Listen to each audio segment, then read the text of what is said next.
Hi friends, இந்த வருஷம் 2025 IMU CET Indian maritime university common entrance test for marine ஸ்டடீஸ்க்கு dates open ஆகிடுச்சு.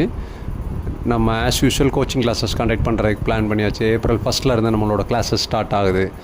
So DG shipping MMD டிபார்ட்மெண்ட்லேருந்து well experienced masters, chief engineers அவங்க class conduct பண்ணுவாங்க. அப்புறம் subject experts இவங்கள வச்சு தான் கிளாஸஸ் ப்ரிப்பேர் பண்ணியிருக்கோம். அது போக ப்ரீவியஸ் இயர் கொஸ்டின்ஸ் பேப்பர்ஸு, அதுக்கப்புறம் அதர் சோர்ஸஸில் உள்ள ஸ்டடி மெட்டீரியல்ஸ் எல்லாம் கலெக்ட் பண்ணி இந்த தடவை ரொம்ப பக்காவாக பிளான் பண்ணியிருக்கோம். ஸோ ஸ்டூடெண்ட்ஸ் யாரெல்லாம் ஜாயின் பண்ணணும்னு விருப்பப்படுறவங்க ஸ்க்ரீனில் தெரிகிற கான்டாக்ட் டீட்டெயில்ஸை கான்டாக்ட் பண்ணி சீட்ஸை புக் பண்ணுங்கள். ஸோ லிமிட்டட் சீட்ஸ் தான் நாங்கள் பிளான் பண்ணியிருக்கோம், ஏன்னா ரிசல்ட் ஓரியன்டாக இருக்கணுங்கிறதுக்காக. So as soon as seats fill ஆகிடுச்சுன்னா ஸோ அதோட கிளாஸஸ் ஸ்டார்ட் பண்ணிடுவோம். தேங்க்யூ.